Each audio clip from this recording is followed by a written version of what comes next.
off. Wondering about a schedule drop. When is that? When can we expect that to happen? Soon. We have all of our 56 games on the docket. We're just finalizing, making sure contracts get signed and all that stuff. So exciting ones this year. So we're pumped for non-conference ones that we have on the road especially. Will be a lot of fun, but we have some good ones here at home as well. Willie, a lot of new players, obviously. You guys were pretty active in the portal, number 2 ranked class according to Baseball America. How much has that sort of impacted just how things have sort of gone this fall, and what are you seeing from those new guys and how they've meshed with the team? It's something we knew we were going to have to do. I think just in order to get a little bit more athletic, knew we were going to have a lot of holes to fill, certainly, and we had to get better. To cutting through all of it, we had to get better. So, we knew we were going to have to be very active in the portal. Staff did a tremendous job on researching and staying on top of the portal and getting hopefully what we think are guys that can help us out, both on the mound and position player wise. So, I think we'll see when we're able to tee it up. But I think on paper certainly we've improved. There are definitely some decent impact guys that we brought in. Just to name a few, I probably won't get to all of them, but Ross Dunn, Luke Keishel, Christian Curtis, Timmy Manning, they're all guys that can be impact guys, right away for us. Owen Stevenson, another one that's very good. So we're excited about it for sure. A number of those guys you brought up, obviously pitchers, over half it seems like. Considering how much you guys struggled in that area this past year, how confident are you at this point ahead of the season with how much you've bolstered that group? Well, obviously that was certainly a concern, going in that we needed to address. Last year was ugly in every sense of the word, on the mound, and we had to get better at it. So it's tough to expect freshmen to come in and fill that void right away. So we knew we were going to have to be active in the portal and hopefully bring in some experienced arms, which that's kind of what we tried to emphasize, is getting some guys with experience in here that can help. Nolan Livermoff is another one that has experience from Valpo. So that's kind of what was our focus, on getting guys that come in that have experience and can hopefully help us. So from what we've seen so far, just in the bullpens alone, it's been a much improved staff, but that's kind of translates over into games, which we haven't.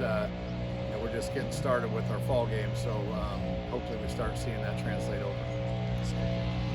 With all these new faces, has it almost felt a little bit like last year, getting to know so many new personalities, tendencies on the field? Yeah, and that's part of the risk you take when you're gonna revamp, I guess, and bring in that many new guys, is you're gonna have those obstacles of trying to get them all to come together and be part of one organization and one team. And they've heard stuff from their respective organizations and programs that they've come from, and now they're learning a new way. So we're trying to focus on building our culture within, and so that is a challenge certainly when you're having a whole new crop of guys come in, but had to be done. I know it's early, but what kind of development and maturity have you seen in some of the returning players since their time over the summer? I mean, I think that varies from player to player, but I mean, you take a guy like Ethan, that's coming back. I think had high hopes for maybe playing last year in the draft and coming back and really showing, taking a leadership role this year and understanding that he's back here for a reason, has things to prove still, and is coming back to. I'm asking more of a leadership role out of him, which he's taken in stride and done a very good job. And then some of the pitchers that we did return and bring back have. It's a little bit easier transition now for them, now that they know what to expect. The position players, Jacob Tobias has done a great job, and I think you'll see a transformed body with him. When you see him this year, has done a great job and working extremely hard and coming in ready and in shape. So, just some things like that are very encouraging, with these guys that are returning, that they understand what's expected, they understand our expectations, and it's not going to happen overnight. We got to keep grinding at it. So that part of it's been encouraging. I'm anxious to watch those guys lead. And are those expectations expectations different at all from last season, or have there been any added on? Well, I think the expectations here speak for themselves no matter what year you're at, whether you're coming in as a first year or rebuilding, or however you want to build it and phrase it. Our expectations remain the same. So last year, this year, our expectations are to win. How much more comfortable are you personally this year as opposed to this last October? Me knowing what to kind of having a better idea of what to expect is certainly a lot better. I didn't sleep a whole lot last year. This year, I'm not saying I'm sleeping a ton anymore, but it's certainly better knowing what to expect and what's coming down the pipe. Last year, every new day was a first for me, and so this year, kind of having that general idea of what to expect moving forward has certainly been helpful.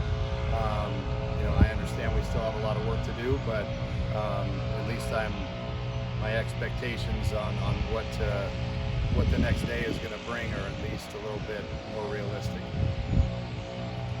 Going back to Ethan, you talked a little bit about how he's taken over that sort of leadership role, and everything he kind of went through this past year, especially with regards to he suffered that injury sort of towards the end of the year. He was limited. How much has he sort of grown in your eyes over the last year, and particularly as you guys head into the fall? I think time will tell when the season starts, but I think if you just look at him physically, he's worked extremely hard this summer. After the season, he had the surgery. He didn't sit around eating bonbons, I know that much. So he came in very good shape. He looks great. He's been working on his swing quite a bit and making some adjustments there that needed to be made. And early on, so far this fall, it's been looking pretty good. So I'm anxious. I know you learned a lot personally as a human being last season. What's kind of the number one thing for you internally that you're taking into this upcoming season? For me, it's learning the schedule last year was tough. And understanding how much workload that you have, in this position. I don't know if anybody that hasn't been into it could really prepare themselves for it. Obviously, I kind of got baptized by fire a little bit, and I understand that. But on the same token, this year, I need to do a better job of, spending time, figuring out ways to spend time with the players individually, just to learn them a little bit better and understand what makes them tick. I think that can go a long way, and that's something I got to do a better job of, looking at myself objectively, which I try to do quite frequently. It's something I got to do better at and spend more time with these guys and get to know them, get to understand what motivates them, what makes them tick. Some guys like being chewed out a little bit. Other guys need an arm around them and pat on the back, and so it's just kind of understanding which guys need which type of stuff to get them going, and that comes from just building relationships with them. Coach, kind of piggyback off that with the transfer portal, obviously you used it, but what's your coaches say now with the still recruit the players that are here, but for baseball being such a specialty sport, but like coming to somewhere for a hitting coach, a pitching coach, or work somewhere, are you surprised at the amount of players baseball-wise are in the transfer portal? I am, and I'm not at the same time, I guess.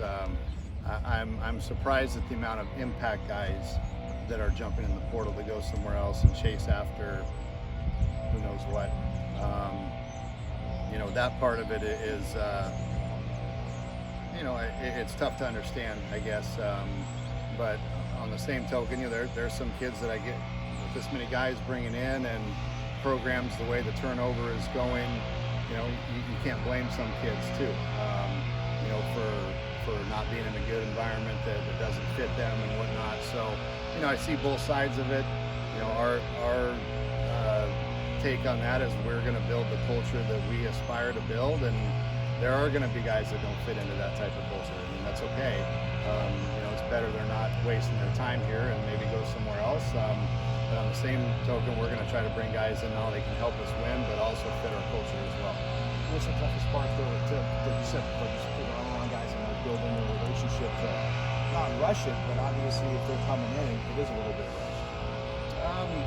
It's we got to do our due diligence and understand and do some digging and find out what they're like personally. With people that do know them. And that's part of the recruiting process, I guess. When you're recruiting high school kids or transfer portal guys, it's understanding why are they leaving. It's usually a reason that the guys are leaving. So, and is that reason valid? And is it enough to where you're still going to be able to fit in here? That type of thing. So, again, we understood we were in a position that we had to do that this year.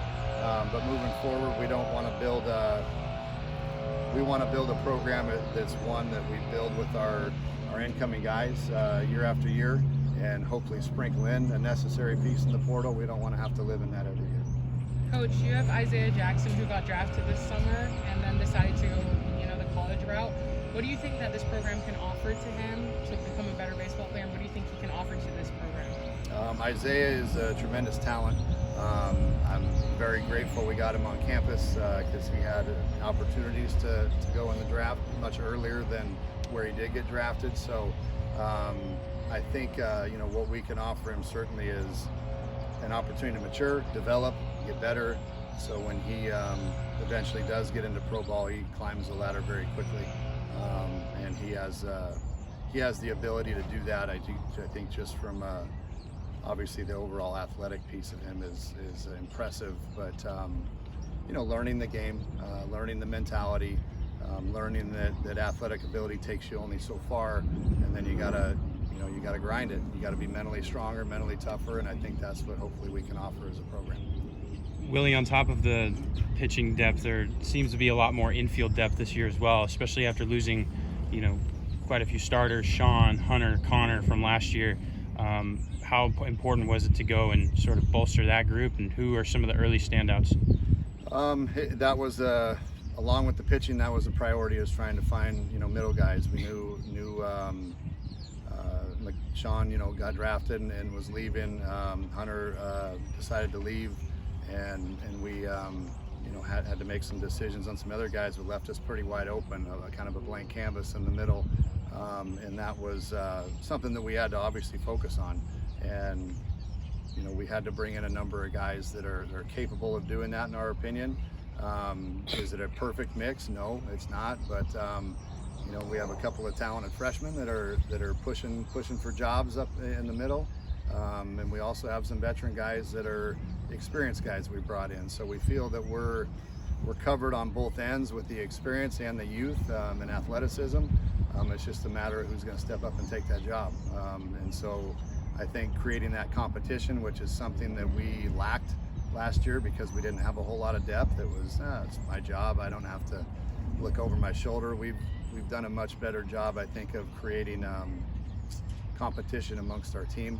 That man, you ain't running a ball out. We got a next guy behind you that will, and they will play hard. So don't get too comfortable, type thing. And I think that's it's a healthy competition, and it's one that it's nice to have a little bit of depth. Especially after having you have your first year under your belt, obviously lots of highs and lows, but given how much you guys were able to do in the portal and just overall recruiting and bolstering the roster, how much more comfortable do you feel going into your second year, knowing that you have probably the more talented and more rounded out roster? Well, I think it's one that the guys last year were great, and they played extremely hard. We had deficiencies certainly, but those guys went through a lot. New coaching staff, having to try to learn us on the fly, that type of stuff. It was a difficult transition for a lot of those guys, which I understand. Turning the page to this year, majority of the guys in that clubhouse are guys that we went after and that we've recruited and that we understand who they are and they know us coming into this situation. So I think that'll help. To what extent, we'll find out, obviously. But I think it's certainly a step in the right direction. So it's just a matter of, again, being able to communicate better, being able to, me as the head coach, being able to communicate with our guys better, understanding the process of how that works, and learning from my mistakes last year too, which is a big thing. Losing a lot of homers from last year. Are you expecting to be a little less power reliant, a little more small ball manufacturer driven? No. If you've seen our first few fall games, no, I'm not worried about the power outage, I guess. We got some guys that can put the ball in the seats, but I do love the fact that we are a more athletic team from top to bottom. We have guys that can run. We do have that element of small ball in and out of our lineup as well, where I don't think we had a whole lot of flexibility to do that last year. We have guys that are capable of doing that, and we're emphasizing parts of that this year certainly to go in, hand in hand with the guys that can add some thump. Will Rogers, Ethan, Toby, Luke Keishel, Nick McLean. We got some guys that can hit the ball out of the ballpark, so I'm not too worried about it. And then don't sleep on a few of the freshmen coming in that they can put on a pretty impressive display during batting practice as well. So if that translates over into games, I'm not overly concerned about the power. What are you most excited for about the season? Getting started. Yeah. Wish it started tomorrow. I know we still got a lot of work to do, and fundamentally teaching these guys kind of a lot of the fundamentals. And again, this is part of the challenge of bringing in guys from different programs. They've all been taught different things, and now it's like, hey, we gotta, I don't want to say forget that, but this is our way of doing things here, and trying to ingrain that in them, and that's a challenge certainly, but we still have work to do, but I'm anxious to tee it up against somebody in a different uniform. Thank you, Willie. Thanks, Willie.